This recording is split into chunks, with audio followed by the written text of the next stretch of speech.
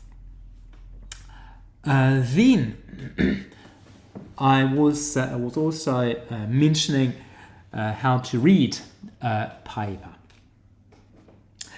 Indeed, when you come across an academic paper, and I know that some of you have struggled reading academic papers, that it has taken a lot of time for some of you, and it was the same for me when I started with my PhD. In order to avoid spending too much time on a paper, here is a method that works very well. CMap Tools. Okay, I'm typing it in the chat. And as far as I remember, it works both for Mac and Windows and PCs. Here is the Mac version I'm using. So,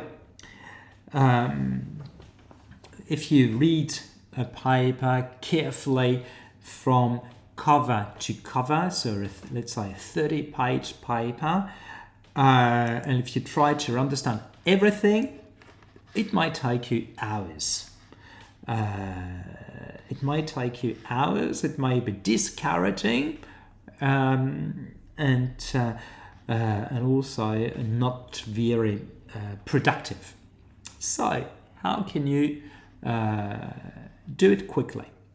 Here is a method I systematically recommend to students, and something I do myself. First, you do not read the paper in full. You start with the title and see if the title relates to something bound to be of interest to you. If no, you leave it aside. If potentially interesting, you go for it. Next, you go through the abstract, and you can read the abstract carefully. Let's say reading the abstract 1 minute, and the abstract is supposedly a fair image of the paper, so that if the abstract is unclear, is too convoluted, you might have a good intuition thinking that the paper is unlikely to be much clearer. And if the paper is unlikely to be clear, it might be a waste of time reading it. So I then suggest you can leave this paper aside if after reading the abstract you see it's not really helpful. 1 minute. Then, if you think the abstract makes this paper appealing or potentially helpful, you can go through the introduction. Introduction is usually about a page long. If it is more than a page, it's probably too much, but about a page long, so you can take up to 5 minutes, not more, reading their introduction, which is an extended abstract. In the introduction, you've got this at least dual interest expressed by the authors, interest for them or for society, plus interest for research. You've got the research question they want to answer. You've got basically the 4 questions I mentioned last times, which is my knowledge claim, so research question and intuition of an answer to this question. What is the knowledge debate? So why does this paper matter today? What is known, what needs now in research? By which means will I answer this question? Theoretical means, the theoretical framework. Empirical, what data? Methodological, how will I collect and process data in a nutshell? And what is my expected contribution? If after reading this introduction in 5 minutes maximum, you think this paper is not for you, you can leave it aside. You're done. If you think it can be helpful, then you can go further. If sorry, if you think it can be helpful, I then suggest going straight to the conclusion. Straight to the conclusion so as to see if the conclusion is something that you can use. If the conclusion not really useful to you, so the conclusion, up to 5 minutes reading it. If the conclusion is not very useful to you, you leave the paper aside and you will have only spent 10 minutes on it. If you think after reading the conclusion that it can indeed be helpful, then you go to the literature review so as to see more clearly what body of research it wants to contribute vis-a-vis what or whom the authors are positioning their own work. And as you read more papers, you will see if the mobilized references are recurrent, if people are addressing the same type of research or not. And if at some point you see in an additional paper that the authors are talking about a literature that is at odds with yours, and you find that it's a very different area or an obscure area or obscure authors to whom those ones refer, this may mean that this paper is not as useful, not as reliable as you might have thought at some point. And here it's by comparing what you know of recurrent references from paper to paper or across papers that you can decide. But here, a few minutes. Then you go to the methodology section and same thing, you read it quickly. The methodology section, 5 minutes, so as to understand how data, so what type of data was collected and how it was collected and what was done with it. The idea here is to see if the conclusions at which the authors have arrived are strong or not. And here I can give you an example. Years ago, I was the reviewer of a paper which was on I think it was on the impact of privatization and new public management in whatever country. And the conclusions were very, very challenging. The conclusions were very challenging.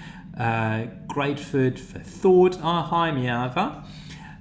Great food for thought. But when I went to the methodology section, I found that the authors had just conducted 5 interviews, 5 20-minute interviews, and they were pretending to have big contributions. They were making big claims, strong claims, without much of empirical material. In this context, in those circumstances, how can you really rely on this paper or believe this paper as a future? I rejected this paper just because there was not enough material in it. But just to say, had this paper been published somewhere accidentally, reading its methodology section in 5 minutes, you would have said, no, not serious. I will not rely on this. If after reading the methodology section, you think, yes, this paper can work for me, then you skip the results. I know it's counterintuitive, but you can skip the results and go straight to the discussion so as to see how the authors claim their contribution vis-a-vis the literature they have mobilized in the first place, in the literature review. And then you can see to what extent those contributions are helpful to you or not. And if yes, then yes, this paper is good. And this means that you will have spent, look, introduction 1 minute, abstract 1 minute, introduction 5 minutes, that's 6. Conclusions 5 minutes. Literature review, 5 minutes. Methodology, 5 minutes. Discussion, 5 minutes. This means in 31 minutes, you can have decided whether a paper is useful or not. If the paper is useful, in 31 minutes, you know. If it is not useful, every 5 minutes nearly, you can know if you should stop. Once you have decided that the paper is useful for you, then of course you read it from the beginning to the end, but as it is not the first read, the sole thing you really discover is the findings section, the results. But for everything else, you just reread them in the right order, but already knowing what to find, so that when you read next papers, you will see that those sections will be read more and more quickly, and that you will spend less and less time reading each paper. And in so doing, you can read easily, up to 10 or 15 papers a day in one day. And let's say, imagine after a week, so 10 papers in one day. After a week, 5 days work, it means about 50 papers. I think it could be a good basis, a good start. And in subsequent streams, I will discuss more and more on the reading, the browsing of databases and stuff, and more how to get into the literature, etc. So for tonight, I really wanted to give you some hints when you get started. But also when you are by the end, when you're close to defending, as it is your case, 𝘖𝘀𝘊, you can always, if you feel up to it, you can always keep browsing the literature so as to make sure that you are up to date with recent advances on your topic, so that on the Viva Day you can bring into the discussion more recent publications that were not available at the time you wrote the thesis, but this can feed the discussion, this can feed the conversation and show that your thesis is a dynamic process, an ongoing thing. You have written something, at some point you have to submit, so to have it in writing and to submit it, but you show that you continue reading, that you keep yourself informed of the most recent developments, and that you can engage in an ongoing conversation. And all those tips I hope I have given tonight can be helpful for you, 𝘖𝘀𝘀, for anyone else either starting or really finishing to fine-tune the work or to prepare for Viva. This is basically what I wanted to share with you for tonight on how to start reading and or how to start preparing for questions or new discussions on the Viva Day. So I do not know if this is helpful. I hope it is. At least what I think is new to you, even to you, 𝘖𝘀𝘀, even to you, Hamdan, if you're still here, is the CMap Tools software, which I think is just fantastic. And I remember when I was showed this tool for the first time in Manchester, the prof was showing us something else. He said to us that he had used this tool to present his thesis to present his thesis after writing the first draft on an A3 sheet of paper, and wanted to check the consistency of everything he had done. So he had started before the tool was developed, but when the tool was developed, it was close to the end, and then he tried to check the consistency of what it did, and showed us something. You saw the blocks and the colors and stuff. It was very impressive, very impressive. And I always encourage students to do that. Always. I've never had, honestly, any feedback from students on this. So I do not know if students think it is useful or not, but I personally think it is. Okay, happy it is helping. That's the purpose of this, actually. It is the purpose. And then back to the AI stream. I will indeed consider more seriously doing something. So stream. It will not be for this week for sure. I just need to see who could be interested, because I understand it could be of interest to anybody, but I'll need to probably your help to reach out to people who might be interested in a weekly press review or weekly news on AI. Just for this week, so much has happened that it would be interesting. But of course, here, if you have any ideas as to how I can reach out to people, how I can make this AI stream, or also, of course, this particular channel on the dissertation known to others, I'm more than happy to have your insights, your help, your suggestions, as it is always a big challenge, when you start. I'm still a beginner, so I started 2.5 months ago only. So it's always a challenge finding a way of making your channel known. I